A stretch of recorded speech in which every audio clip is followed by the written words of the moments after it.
Hello everyone and welcome back to the channel. तो आज की इस वीडियो में हम लोग एक्सप्लेन करने वाले हैं केमिकल काइनेटिक्स में से मोस्ट इंपॉर्टेंट न्यूमेरिकल्स, जो कि आपके एग्जाम के लिए बहुत ही इंपॉर्टेंट रहने वाली है ये वीडियो। इस पूरी वीडियो को ध्यान से अंडरस्टैंड करना, सभी इंपॉर्टेंट फॉर्मूला, सभी इंपॉर्टेंट न्यूमेरिकल्स, सिलेक्टेड प्रॉब्लम्स हैं इसमें, वो सभी आप लोगों ने अच्छे से ध्यान से यहाँ से सोल्व कर लेनी है, अंडरस्टैंड कर लेनी है। और साथ में आपको इसकी प्रैक्टिस पीडीएफ वगैरह सब कुछ हमारे टेलीग्राम चैनल पर मिल जाएगा, उसको ज्वाइन ज़रूर कर लेना। तो स्टार्ट करते हैं केमिकल काइनेटिक्स के इंपॉर्टेंट न्यूमेरिकल्स। तो सबसे पहले हम लोग बात करते हैं यहाँ पर रेट ऑफ रिएक्शंस के बारे में। ठीक है, तो रेट ऑफ रिएक्शन पर बेस्ड आपको कुछ ऐसी प्रॉब्लम आ जाती है। इसका जो इसमें जो नॉर्मल से फार्मूला यूज़ होते हैं वो आपको एग्जाम्पल से ही समझ आ जाएंगे ईजिली। तो हमारा सबसे पहला न्यूमेरिकल है यहाँ पर ए रिएक्शन 2A। ठीक है, रेक्टेंट्स हैं, उससे बन रहे हैं products. The concentration of A decreases from 0.5 to 0.4 in this time. तो हमें क्या यहाँ पर इंफॉर्मेशन बताई गई है? इनिशियल कंसंट्रेशन चेंज होकर क्या बन चुकी है? 0.4, और कितने टाइम में बनी है? That is the 10 minutes. तो अगर हमें ऐसी इंफॉर्मेशन बताई गई हो, तो हमें रेट ऑफ रिएक्शन पूछा हो, तो हमें क्या फार्मूला अप्लाई करना है? Rate of reaction is equals to the change in concentration of reactant divided by change in the time. और रिएक्टेंट के केस में हम आगे साइन क्या लगाएंगे? माइनस, क्योंकि इसकी कंसंट्रेशन डिक्रीज हो रही है। और दूसरी बात, रिएक्शन में रिएक्टेंट के आगे जो भी कोफिशिएंट लगा होता है, यहां पर 2 लगा है, उसको डिवाइड में रखेंगे 1/2।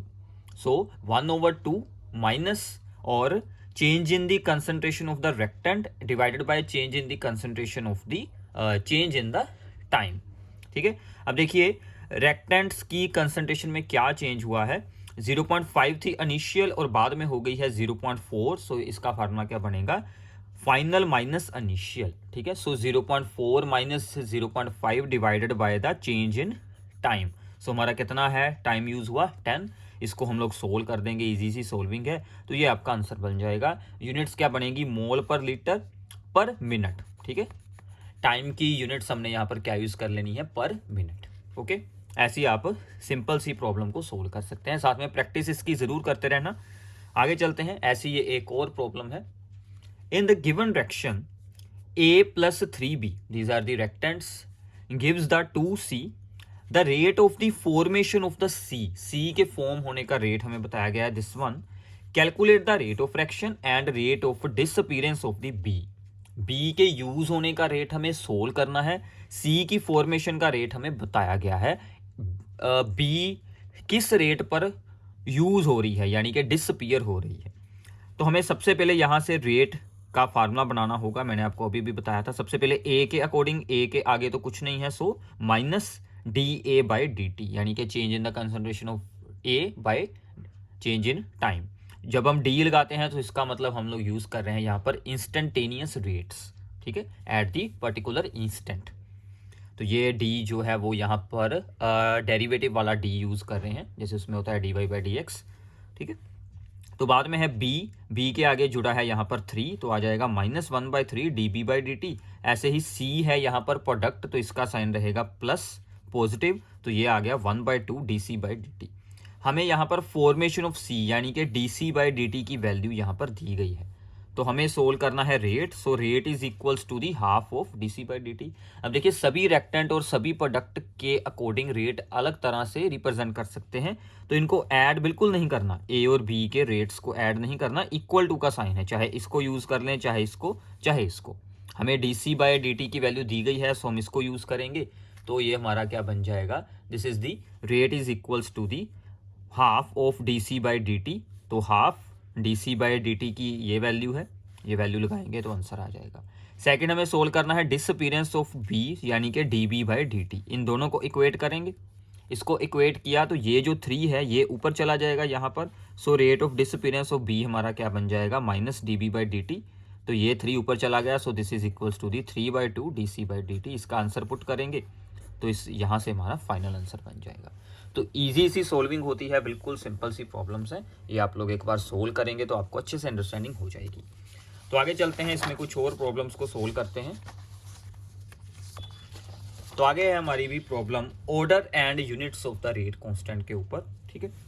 तो हमारे पास है कि determine the order and dimensions of the rate constant. Rate constant के यूनिट्स हमें निकालने हैं और ऑर्डर पता करना है फॉर द फॉलोइंग। ये एक रेक्शन बताई गई है, ठीक है, ये सभी रेक्टेंट्स हैं और ये दोनों प्रोडक्ट्स हैं और रेट हमें ये बताया गया। अब देखिए इसे बोलते हैं रेट लॉ एक्सप्रेशन या नॉर्मली रेट। ये एक्सपेरिमेंटल रिजल्ट होता है। इसमें रेक्टेंट की रेज टू पावर, यहां पर अगर ना कुछ हो तो इसकी पावर होती है 1, इसकी पावर भी 1 है।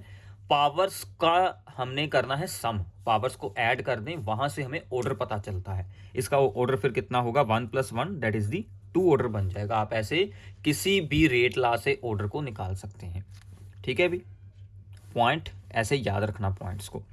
तो फिर उसने हमसे पूछी थी रेट कांस्टेंट के डिमेंशंस यानी कि उसकी यूनिट्स। तो उसके लिए हमें क्या करना है, अब देखिए रेट लॉ में सभी की यूनिट्स को यूज कर देना है। अब रेट के यूनिट्स क्या होते हैं, मोल पर लीटर पर सेकंड, ठीक है, यही यूज करने हैं हमेशा। अगर गैस हुई तो हम लोग प्रेशर में यूज करेंगे, मोल पर लीटर की जगह पर हम लोग एटमॉस्फेरिक या बार जो भी प्रेशर के यूनिट होंगे वो यूज कर लेंगे, ठीक है। तो H2O2 एक रेक्टेंट है, उसके यूनिट्स मोल पर लीटर और आयोडाइड आयंस के भी मोल पर लीटर। 1 मोल पर लीटर के साथ हो जाएगा 16। यहाँ पर क्या बचा, ओनली सेकंड इनवर्स, और यहाँ पर ये बच गया मोल पर लीटर। ये दूसरी तरफ जाकर इसका हो जाएगा रेसिप्रोकल, तो L की पावर बन जाएगी +1, मोल की बन जाएगी -1, और ये तो ऐसे ही था सेकंड। ऐसे हम लोग यहाँ से के यूनिट्स निकाल सकते हैं रेट कांस्टेंट के। रेट कांस्टेंट के यूनिट्स पर बहुत सारी प्रॉब्लम पूछी जाती हैं, तो आप लोग सभी ऑर्डर्स के अकॉर्डिंग इसकी प्रैक्टिस ज़रूर कर लेना। क्लियर है अभी? तो अगली प्रॉब्लम काफ़ी ज़्यादा इंटरेस्टिंग है। इसमें है कि फॉर दिस रेक्शन, एक रेक्शन हो रही है, proposed mechanism is given below. हमें मैकेनिज्म बताया गया है रेक्शन का, ठीक है। मैकेनिज्म क्या होता है कि रेक्शन जिन डिफरेंट स्टेप्स में हुई है वो हमें यहाँ पर बताए होते हैं। तो सबसे पहले है H2O2 से आयोडाइड आयन रेक्ट कर कर ये बनाता है, ये एक स्लो स्टेप है। और दूसरा स्टेप फिर ये जो है आयोडाइड आयंस, ठीक है, ये जो सॉरी यहाँ पर IO आयंस हैं, ये बाद में फिर एक और H2O2 के साथ होते हैं रेक्ट, तो आगे फिर ये वाली चीज़ें सभी बन जाती हैं। ये वाला फास्ट स्टेप है, हमें तो स्लो फास्ट का मेन यहाँ पर चेक करना है। सबसे पहले उसने पूछा है राइट द रेट लॉ।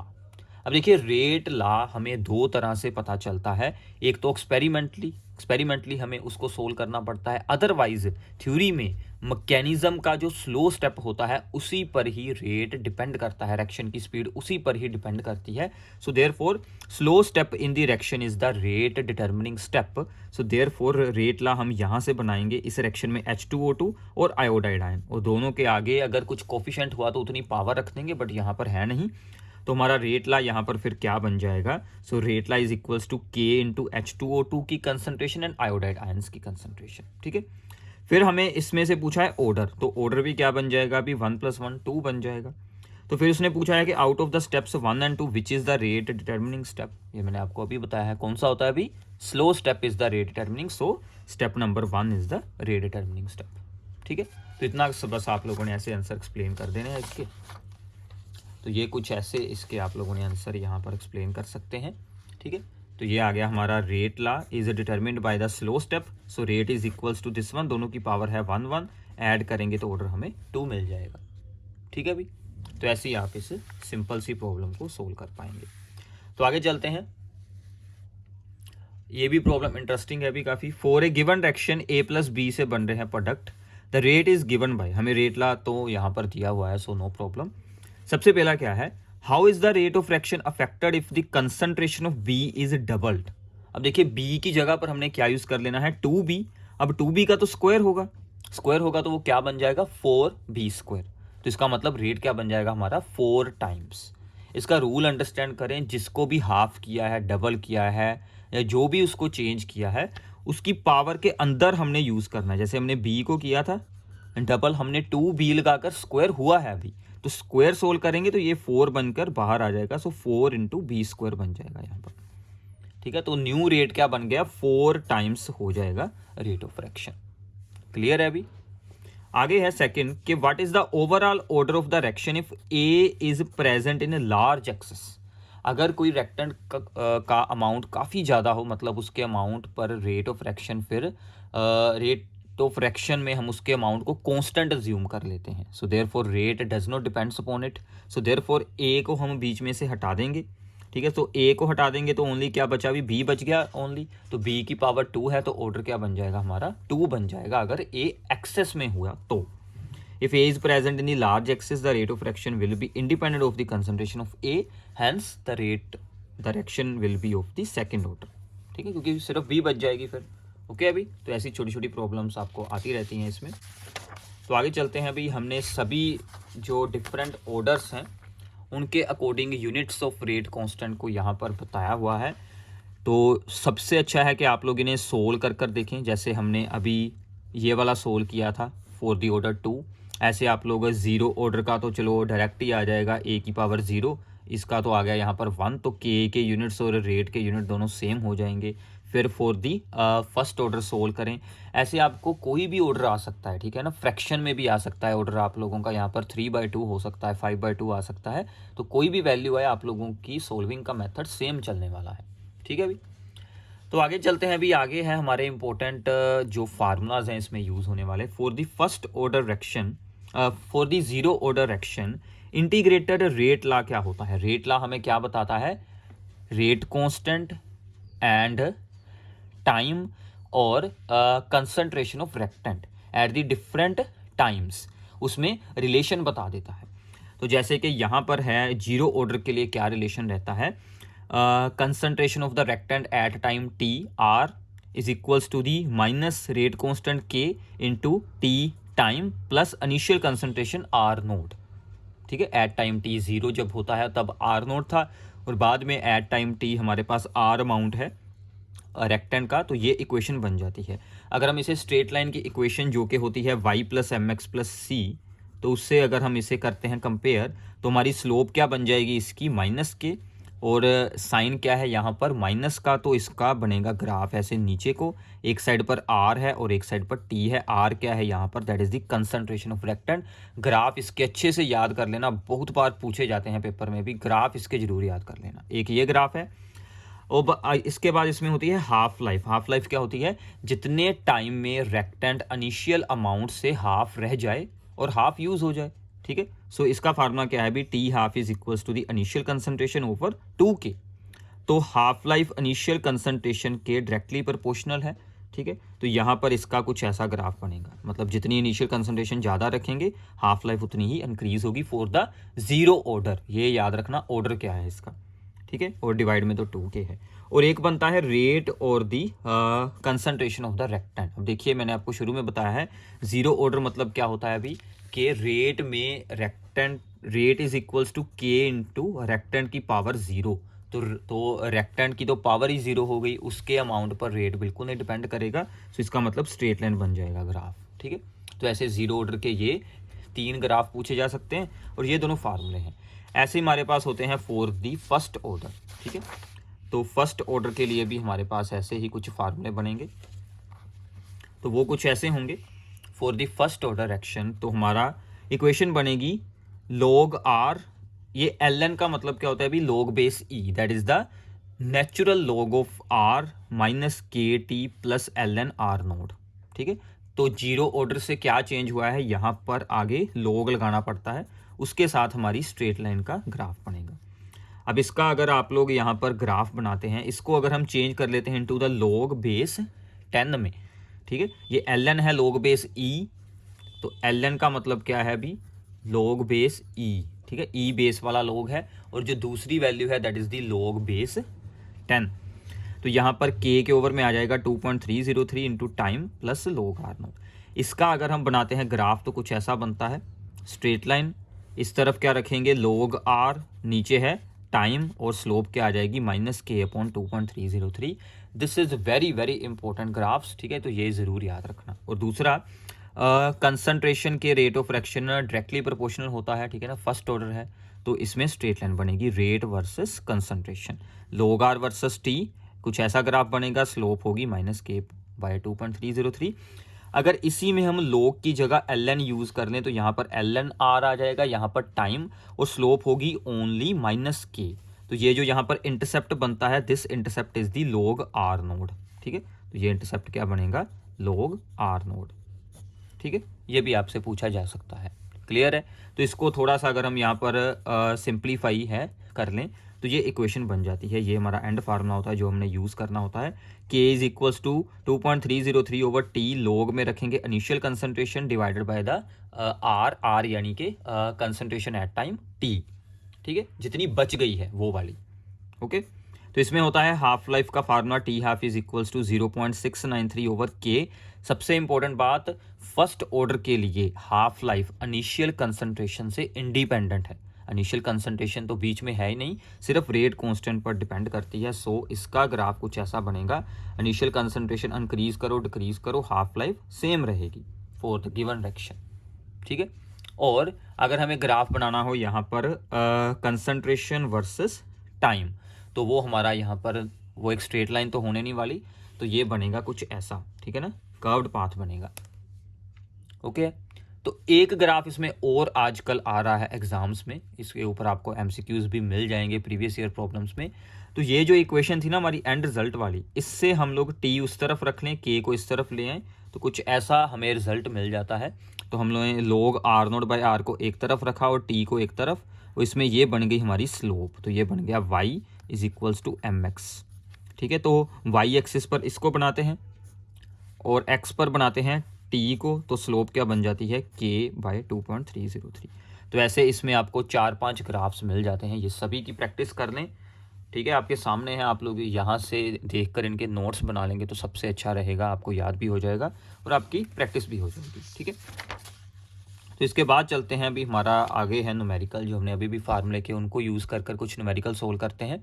तो सबसे पहला है कि फॉर द रेट कांस्टेंट के फॉर ए फर्स्ट ऑर्डर, ठीक है, ऑर्डर आपको बता दिया गया फर्स्ट ऑर्डर, तो हमने फार्मूले फर्स्ट ऑर्डर वाले लगाने हैं। Reaction has been found to be this one, calculate its 3/4 life. अब ये क्या होता है, अभी जैसे हमने हाफ लाइफ निकाली थी ना, अब 3/4 का मतलब है कि 3/4 पार्ट ऑफ रेक्टेंट यूज हो चुका है, बचा कितना है, ओनली 1/4 पार्ट। तो ऐसे केस में हमें अज्यूम करना पड़ेगा, let initial concentration is A and concentration at time और at time T R is equals to A थी शुरू में, यूज कितनी हो चुकी है 3/4, तो ए में से 3/4 ऑफ ए को कर देंगे माइनस, तो क्या हमारे पास है अभी 1/4 ए रेक्टेंट का अमाउंट हमारे पास ओनली बच गया है। तो हमें रेट कांस्टेंट दिया है, हमने निकालना है यहाँ से टाइम। तो टाइम को हमने रिप्रेजेंट यहाँ पर है किया टी 3/4 के साथ, तो 2.303 बाई के लोग आर नोट बाई आर, ये मैंने आपको फार्मूला अभी बताया था। आर नोट की वैल्यू है ए, आर की वैल्यू है 1/4 ए। ठीक है, ए के साथ ए सोल्व होकर 4 ऊपर चला जाएगा, ये बच गया log 4। ये दोनों, ये हमने के की वैल्यू यूज़ की है, log 4 की वैल्यू हमें यहाँ पर स्टेटमेंट में बताई गई है, वो हम यहाँ पर यूज़ कर लेंगे। ठीक है, वो वैल्यू आ गई। अब देखिए, अब आपको थोड़ी सी सोल्विंग करनी है, इसकी सभी जीरोज़ को ओवर में यहाँ पर यूज़ कर लें, 4 जीरो आएंगी। ठीक है, ये जो है 3 जीरो, इसका हटाएंगे पॉइंट, इसके साथ ये सोल्व हो जाएंगी सभी, तो ये बच गया। इसकी 2 जीरो ऊपर लिख लेंगे तो ये आ गई। ठीक है, जीरोज़ को जीरोज़ के साथ सोल्व कर दें, ये वाला 2 पर कैंसिल हुआ 127, इसको 2 पर करेंगे तो ये आ जाएगा 301। ठीक है, अब देखिए 301 और एक यहाँ पर 0 बची है, इसका हमने यहाँ पर लगा दिया पॉइंट, ये बन गया 30.1, और इन दोनों को आप लोगों ने डिवाइड कर लेनी है, तो ये बच जाएगा। आप लोग यहाँ पर राउंड ऑफ यूज़ कर सकते हैं, क्योंकि एग्ज़ाम में सभी कैलकुलेशन आपको खुद करनी होगी। काफ़ी सारे बच्चों ने कहा था कि सर हमें इसके बारे में बताइए, तो यहाँ पर क्या होता है, जैसे हमने ये वाली डिवाइड की है, इसका आंसर आप बाद में राउंड ऑफ कर कर 18.1 रख लें, तो आपकी मल्टीप्लिकेशन आगे इजी हो जाएगी। तो ऐसे आप लोग इसको राउंड ऑफ आगे की आगे, जैसे जैसे आप लोग डिवाइड करते हैं मल्टीप्लाई करते हैं, पॉइंट लगाकर राउंड ऑफ कर लें। डेसिमल के बाद 1 या 2 मैक्सिमम, ठीक है, डिजिट्स को यूज़ करें। अगर आपसे हो सकता है तो आप लोग 2 यूज़ करें, अगर वो भी आपको यहाँ पर डिफ़िकल्ट लगता है तो आप लोग पॉइंट के बाद सिर्फ एक डिजिट ही यूज़ करें, तो आपकी ईजिली सभी सोल्विंग हो जाएगी। ठीक है, तो इसका आंसर आ जाएगा। तो आगे चलते हैं भाई, आगे इसके बाद है problem 7th question. A first order reaction takes 30 minutes for the 20% decomposition, मतलब कि 20% यूज़ होने के लिए कितना टाइम लगता है, 30 minute. Calculate the half life, तो हमें रेट कांस्टेंट नहीं दिया, हम लोग उसे पहले सोल्व कर लें। तो हम अज्यूम करेंगे, जब भी आपको ऐसी प्रॉब्लम आ जाए जिसमें आपको बताई हो यहाँ पर परसेंटेज, तो आपने अज्यूम कर लेनी है R naught is equals to the 100 and R क्या होगी 20% यूज़ हो गई है, तो 20 इसमें से यूज़ हो गया, 80 बचा, तो हमने फार्मूला लगा दिया के का 2.303 by T log R naught by R. इन सभी के आंसर्स पुट करेंगे। अब देखिए एक जीरो सोल्व कर दें, log 10/8, तो इसका फार्मूला लगाएंगे log m minus N log 10 minus log 8। अब इनकी हमें यहाँ पर यूज़ करनी होंगी वैल्यूज़, ठीक है। तो इसकी वैल्यू यूज़ करते हैं।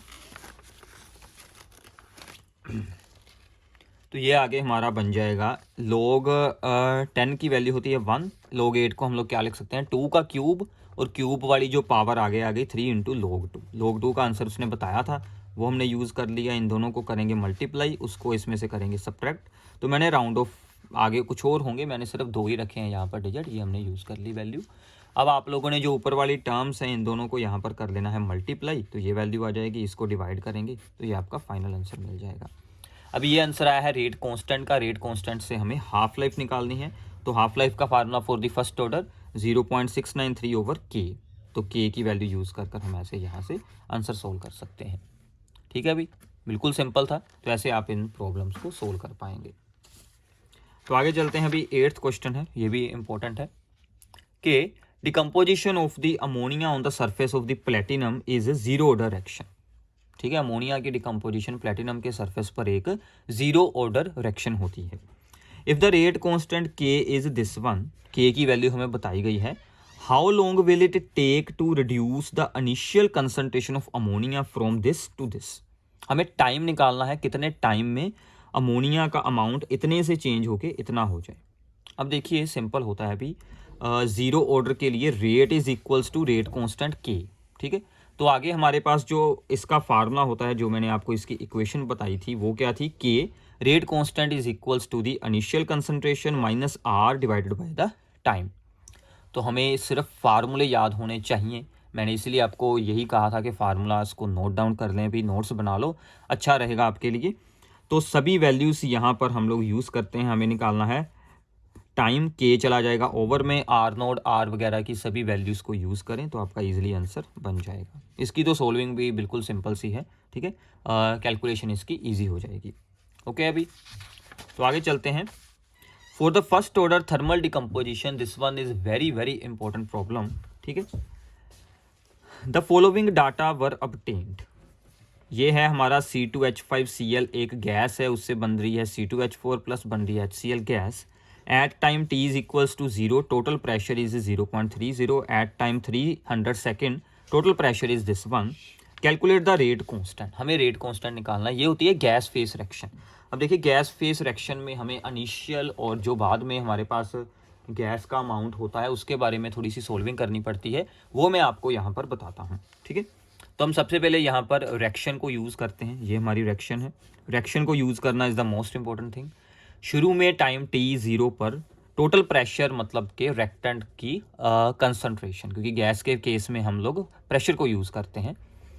तो शुरू में था 0.30, तो शुरू में तो ओनली यही गैस थी, ये तो अभी फॉर्म नहीं हुए थे, तो इनका 0 बाद में हमने अज्यूम कर लिया कि इसके प्रेशर में डिक्रीज़ हुआ है बाय x, तो ये कितना हमारे पास बच चुका है 0.30 माइनस एक्स। ये दोनों फॉर्म हो चुके हैं x, क्योंकि इसके आगे भी है 1, इसके आगे 1, अगर इसके आगे 2 होता तो हम लोग यहाँ पर 2x लगा लेते, बट है नहीं, तो यही रहेगा सेम, ठीक है। अब देखिए टोटल प्रेशर यहाँ पर क्या बनेगा, इन सभी को यहाँ पर ऐड कर देते हैं। इन सभी को ऐड कर दिया तो x के साथ एक x कैंसिल हो गया, तो ये बच गया। हमें टोटल प्रेशर की क्या वैल्यू बताई गई है 300 सेकंड पर 0.50। इसको इसके साथ इक्वेट करेंगे, इक्वेट किया, x की वैल्यू आ गई 0.20। सो देयरफॉर हम लोग ये प्रेशर निकाल लेंगे, हमारे रिएक्टेंट का क्या प्रेशर है एट टाइम 300 सेकंड। x की वैल्यू यहाँ पर यूज़ कर लें 0.30 माइनस 0.20, तो वो कितना आ गया 0.10। तो मतलब इनिशियल प्रेशर था 0.30 और बाद में कितना है हमारे पास 0.10। यही तो हमें दो वैल्यूज़ की रिक्वायरमेंट होती है कि के फार्मूले में क्या होता है अभी 2.303 by T log R naught by R होता है, तो हमने यहाँ पर क्या लिख लिया P naught by P A. यहाँ पर क्या है कि भी जो रिएक्टेंट का प्रेशर इस टाइम है एट टाइम टी, ठीक है। तो पी नोड हमारे पास क्या वैल्यू थी भी 0.30, पी ए यानी कि ये वाला प्रेशर है जो बाद में है 0.10, बाकी सोल्विंग कर लेनी है, ठीक है। तो यहाँ पर सोल्व होकर क्या बचेगा 3, log 3 की वैल्यू कितनी होती है दिस वन। इन सभी को आप लोगों ने सोल्व कर ये आंसर बना लेना है, ठीक है भी। तो ये इंपॉर्टेंट है, गैस फेस वाली प्रॉब्लम आती है पेपर में, इसको ध्यान से अंडरस्टैंड ज़रूर कर लेना। ओके अभी इसके बाद चलते हैं भाई, एक प्रॉब्लम हम लोग करते हैं इनिशियल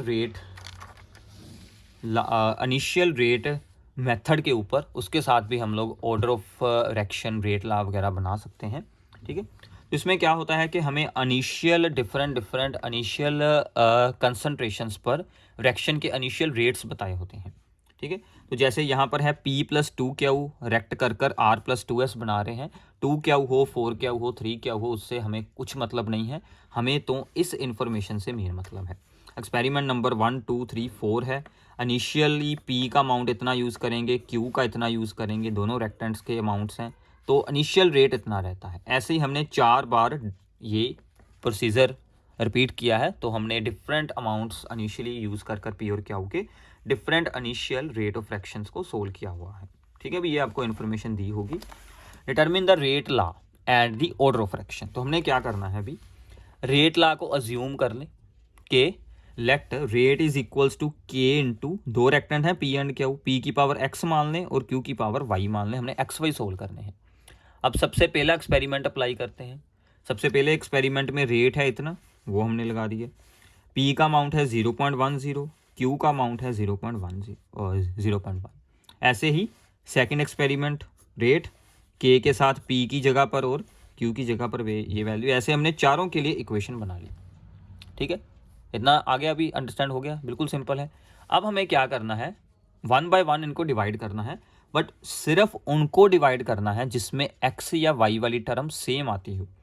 जैसे हमने डिवाइड किया है 3 को बाय 1, अब देखिए 3 और 1, इसमें ये x वाली टर्म सेम है, ये वाली टर्म सेम है।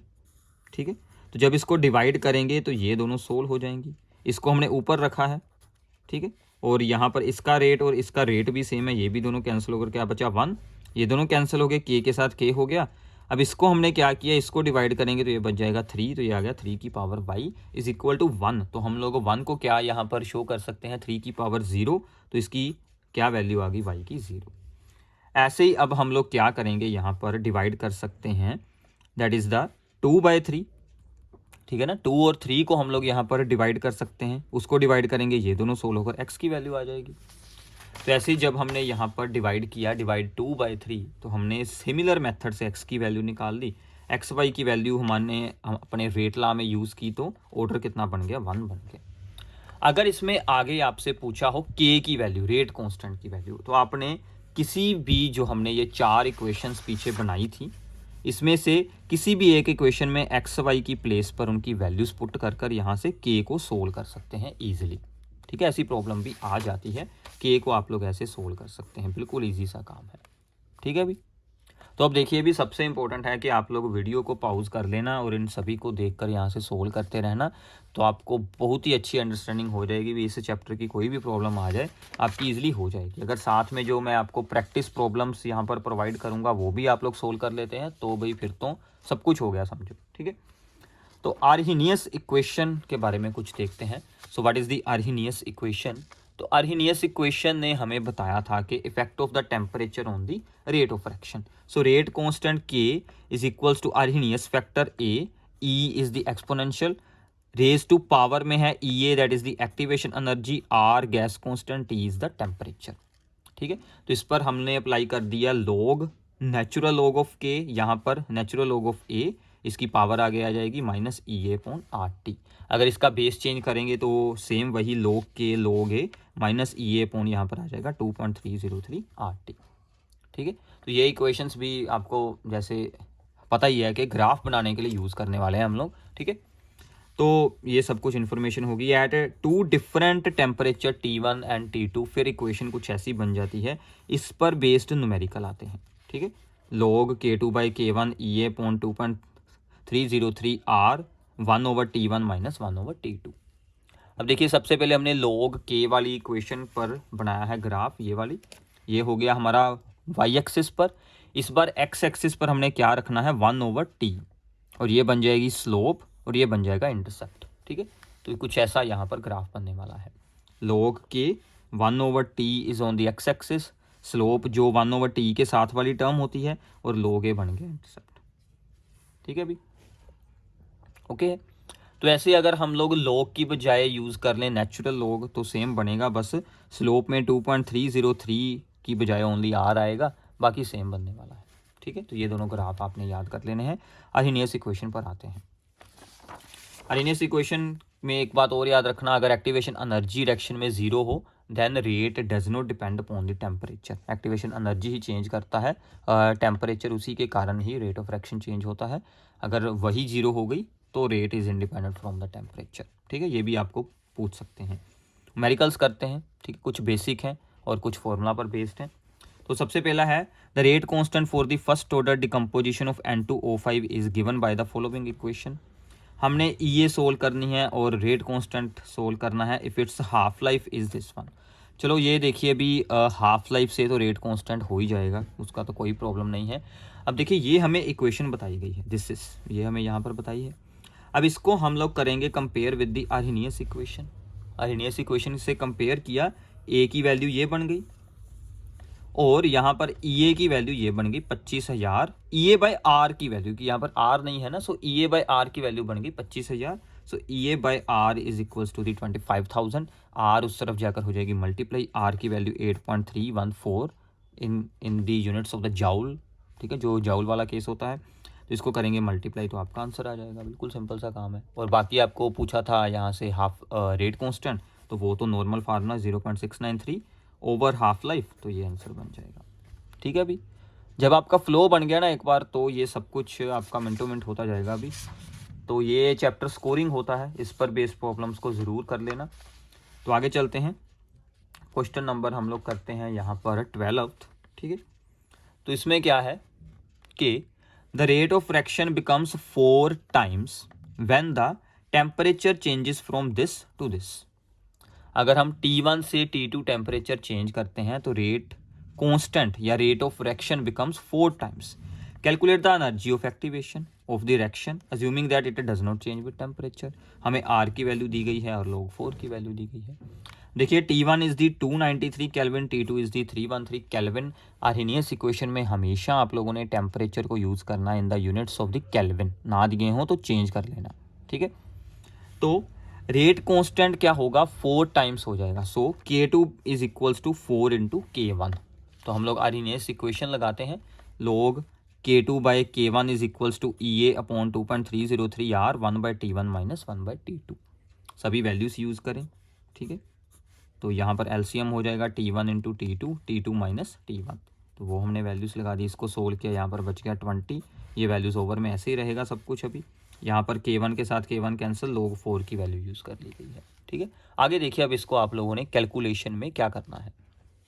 तो EA को इस तरफ रखते हैं, ये सब कुछ ऊपर जाएगा, इसके साथ मल्टीप्लाई होगा और ओनली डिवाइड में आएगा हमारा 20। ठीक है, अब हमने 20 का क्या किया, अभी जो टर्म 2 पर सोल्व होती है इसको 2 पर किया और इसको भी 2 पर कर लिया। ओके, अब इन दोनों को हमने किया है यहाँ पर मल्टीप्लाई, और मल्टीप्लाई के आंसर में एक डिजिट पॉइंट लगाकर हमने इसको यूज़ कर लिया, तो उसका आंसर ये बना दिया, ताकि हमारा डिवाइड वाला काम तो हट गया। अब ऊपर ये बचा है, ये बचा है और ये टर्म है और इसका आंसर आ गया। 4 टर्में हैं, 4 को हम लोग यहाँ पर राउंड ऑफ कर कर यूज़ कर सकते हैं, क्योंकि एग्जैक्ट आंसर निकालना काफ़ी ज़्यादा हमारे लिए डिफ़िकल्ट हो जाएगा। तो हमने इसको यूज़ कर लिया। अगर हमने बिल्कुल इसको ईजी करना है, ठीक है ना, ज़्यादा से ज़्यादा आप लोग इसे अगर ईजी बनाना चाहते हैं, तो हमने इसको लिख लिया 0.6, इसको हमने लिख लिया 2.3, इसको हमने यहाँ पर 2 डिजिट रख लेंगे 4.17, इसको भी हटाएंगे तो यहाँ पर एक इंक्रीज़ कर लेंगे। अब इन दोनों को किया आपस में मल्टीप्लाई, तो ये आंसर बन गया। इसको इसके साथ किया तो ये बन गया, इसको बाद में लास्ट में इसके साथ करेंगे तो अप्रोक्सीमेट हमारा ये आंसर बन जाएगा। आप लोग साथ में ब्रैकेट में अप्रोक्सीमेट लिख सकते हैं। ठीक है, तो ऐसे आप लोग राउंड ऑफ की हेल्प के साथ इसकी मल्टीप्लिकेशन को थोड़ा सा ईजी बना लें तो आपके लिए अच्छा रहने वाला है। ओके, अभी तो आगे चलते हैं। 13th क्वेश्चन है हमारा। हम लोग टोटल यहाँ पर कोशिश करते हैं कि हमारे 15 क्वेश्चंस हो जाएं मोस्ट इंपॉर्टेंट, तो आपका ये पूरा चैप्टर अच्छे से हो जाएगा, प्लस आपको प्रैक्टिस प्रॉब्लम मिल जाएगी, तो आपका सब कुछ ईजिली होने वाला है। प्रैक्टिस प्रॉब्लम की फ़ाइल मैंने आपको बताया था कि हमारे टेलीग्राम चैनल पर आपको मिल जाएगी। अगर उसमें कोई प्रॉब्लम आती है वो आप लोग नीचे कमेंट्स में पूछ सकते हैं। If at the under different condition EA1 and EA2 are activation energy of the two reactions, If EA1 is 40 and EA2 is 80, which of the following has a larger value of the rate constant? अब देखिए मैं आपको थोड़ा सा बता देता हूँ होता क्या है। अभी मान लीजिए ये हमने एनर्जी और प्रोसेस ऑफ रिएक्शन का एक ग्राफिकल रिप्रेजेंट बनाते हैं। रेक्टेंट होते हैं, रेक्टेंट पहले एक्टिवेशन एनर्जी गेन कर कर बनाते हैं थ्रेशोल्ड एनर्जी और फिर बनते हैं वो प्रोडक्ट। ठीक है, तो यहाँ से जो यहाँ की एनर्जी है जो रेक्टेंट्स ने गेन करनी है, this is the activation energy. अब देखिए ये जो एक्टिवेशन एनर्जी होती है ना, ये जितनी ज़्यादा रहेगी रिएक्शन उतनी स्लो होगी। ठीक है, ये जितनी ज़्यादा होगी रिएक्शन उतनी स्लो होगी।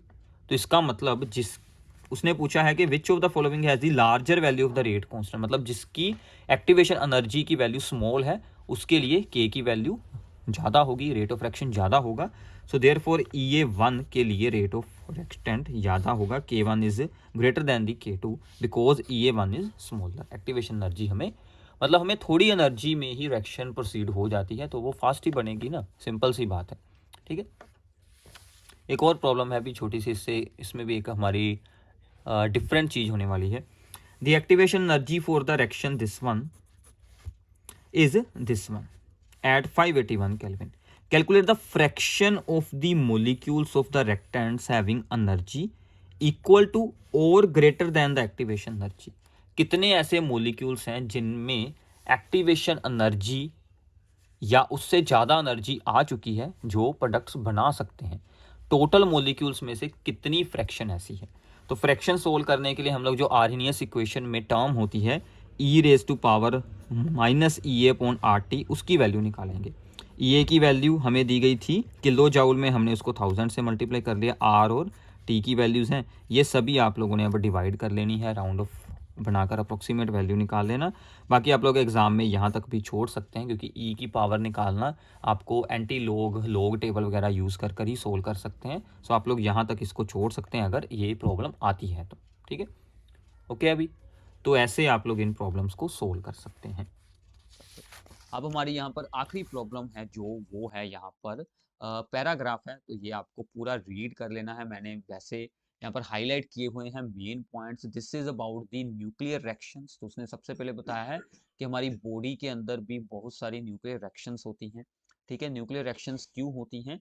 कुछ न्यूक्लियस ऐसे होते हैं कि जिनके अंदर प्रोटॉन और न्यूट्रॉन्स का रेशो 1:1 से कुछ अलग आ जाए, यानी कि न्यूट्रॉन्स काफ़ी ज़्यादा हो जाएं तो वो अनस्टेबल हो जाते हैं, फिर वो डिके हो जाते हैं जिसको कि हम रेडियो एक्टिव डिके बोलते हैं। वो डिके होकर अपने से दूसरे कोई स्मॉल एटम यानी कि वो स्टेबल एटम्स को बना लेते हैं।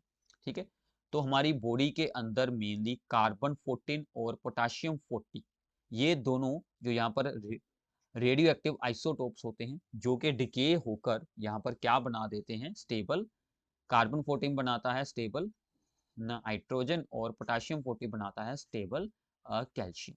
ठीक है, तो ऐसे वो डिके हो जाते हैं। अब देखिए कि कार्बन 14 के डिके के साथ ही हमें आइडिया होता है कि उस चीज की जो यहाँ पर एज कितनी रही होगी, जिसको कि हम बोलते हैं कार्बन डेटिंग। ठीक है, कार्बन डेटिंग एक ऐसी यहाँ पर प्रोसेस होती है जिसके साथ के हम किसी बॉडी की या किसी वुड की, ठीक है, बोन्स की, वुड की, ऐसे किसी भी मटेरियल की जिसके अंदर भी कार्बन होता है, ठीक है, उसकी हम यहाँ पर एज सोल्व कर सकते हैं। ठीक है, तो वो सब कुछ डिपेंड करता है कि कार्बन 14 का कितना डिके होकर अमाउंट वहां पर बचा है, क्योंकि कार्बन 14 का डिके फॉलो करता है फर्स्ट ऑर्डर कनेटिक्स और उसकी हाफ लाइफ पीरियड कितनी है, 6000 ईयर्स। ठीक है, अब देखिए हाफ लाइफ का फार्मूला क्या होता है, 0.693 ओवर टी हाफ। ठीक है, तो हम हाफ लाइफ से क्या सोल्व कर सकते हैं, रेट कांस्टेंट हम यहाँ से निकाल सकते हैं। ठीक है, तो ये वैल्यू आपको आगे यूज होती रहेगी। तो ये इसमें है जो आप लोगों ने अच्छे से इसको रीड कर लेना है। तो इसमें से हमसे क्या क्या पूछा गया है वो हम सबसे पहले यहाँ पर बात करते हैं। सिंपल सी चीजें पूछी गई हैं कि why is carbon 14 radioactive while the carbon जो यहाँ पर 12 होता है दैट इज नॉट, क्योंकि वहां पर neutron to proton ratio is 2.3 to 1। अब देखिए कार्बन 14 में कितने होंगे न्यूट्रॉन्स, यहाँ पर 8 होंगे और प्रोटॉन यहाँ पर कितने होंगे, 6 ही होंगे। ठीक है, so which is not stable. Clear है, और सेकंड पूछा गया है कि रिसर्चर्स हैव, यानी कि यहाँ पर uncovered the youngest known dinosaur bone, ठीक है, dating around the 65 million years ago. How was the age of the fossil estimated, हमने फॉसिल की एज किस मेथड के साथ सोल्व की होगी, दैट इज हमने सोल्व की कि एस्टिमेटेड कार्बन 14 का कितना डिके हो चुका है, यानी कि कार्बन डेटिंग हमने यूज की है। क्योंकि जितने भी लिविंग ऑर्गेनिज्म होते हैं उनमें तो कार्बन 14 का अमाउंट सेम रहता है, बट जब वो चीज है वो यहाँ पर उसकी उसके जो ये सभी सेल्स होते हैं वो यहाँ पर मर जाते हैं, ठीक है, तो उसकी मौत के बाद क्या होता है कि कार्बन 14 का अमाउंट धीरे धीरे डिक्रीज होना शुरू हो जाता है, ठीक है ना, डिके होना शुरू हो जाता है। तो वहां से हम आइडिया लगा सकते हैं कि उस चीज की यहाँ पर एज कितनी रही होगी, ठीक है। और सी पार्ट है, which are of the two most common radioactive decays happening in the human body, ये मैंने आपको बताया था, carbon 14 atoms decay to the nitrogen and potassium to the calcium, ठीक है। और इसके बाद ये जो डी पार्ट है, डी पार्ट में आप लोगों को पूछेंगे हैं दो न्यूमेरिकल, और में है एक न्यूमेरिकल, यहाँ पर 2 मार्क्स का है, आप लोग इन दोनों में से कोई भी एक सोल्व कर सकते हैं, तो हम इनको एक बार सोल्व कर लेते हैं। तो सबसे पहले की स्टेटमेंट है कि suppose an organism has the 20 gram carbon 14 at the time of the death, ठीक है। तो ये हो गई हमारे पास इनिशियल कंसंट्रेशन, ठीक है, of the reactant. Approximately how much carbon 14 remains after this year, तो टाइम हमें दिया गया है, ठीक है। तो के की वैल्यू मैंने आपको ऊपर ही बता दी थी 0.693 over the half life, that is the 6000। हमने सोल्व करना है सी, तो फार्मूला क्या होता है, ठीक है, तो फार्मूला हमारे पास यहाँ पर होता है कि time is equals to the K, ठीक है, time is equals to the sorry time is equals to the 2.303 by K, ठीक है, into log of C naught by C, ठीक है। तो हमने यहाँ से अब सी सोल्व करना है, तो बाकी सभी वैल्यूज हमने यहाँ पर यूज की हुई हैं, ठीक है। तो ये हो गई इसकी वैल्यू, के की वैल्यू, तो ये सभी वैल्यूज आप लोग यूज करें, तो ये जो वैल्यू है ये दोनों टर्म्स उस तरफ आ जाएंगी, यानी कि यहाँ पर क्या बन जाएगा, दिस ओवर हमें आ जाएगा 2.303 और ऊपर आ जाएगा 0.693 ओवर दी 6000। इसको पूरे को सोल्व कर कर आपके पास बन जाएगा 0.517। तो इसका हमें एंटी लॉग बताया गया है, क्योंकि ये जो लॉग है ये दूसरी साइड पर जाकर एंटी लॉग बचेगा, उसका आंसर यूज कर कर आप इसकी इजीली सोल्विंग कर सकते हैं, ठीक है। तो सिंपल सी सोल्विंग है, एक बार आप लोग इसे ध्यान से ऑब्जर्व करें तो आपको आइडिया हो जाएगा, ठीक है। तो यहाँ पर सेम ही इसकी जो ऑप्शन वाली प्रॉब्लम है उस पर भी सेम फार्मूला अप्लाई होगा। उसमें उसने पूछा है कि approximately how old is the fossil, मतलब हमें क्या सोल्व करना है, टाइम ही डायरेक्टली सोल्व करना है। तो सोल्विंग सेम है, इसमें आपको लॉग की वैल्यू दी गई है तो वो आप लोगों ने यूज कर लेनी है। तो ऐसे आप लोगों का सिंपली ये पूरा पेपर सोल्व हो जाएगा, ठीक है। सो आई होप कि आप लोगों ने इस चैप्टर के सभी न्यूमेरिकल्स को अच्छे से प्रैक्टिस कर लिया है, अंडरस्टैंड कर लिया है। तो इस वीडियो को अपने सभी फ्रेंड्स के साथ जल्दी जल्दी शेयर कर दें ताकि उन सभी का भी ये पूरा चैप्टर क्लियर हो जाए। Thanks for watching this video, channel के साथ जुड़े रहिएगा, आपको ऐसी अच्छी अच्छी वीडियोज़ हमारे चैनल पर मिलती रहेंगी। Thank you.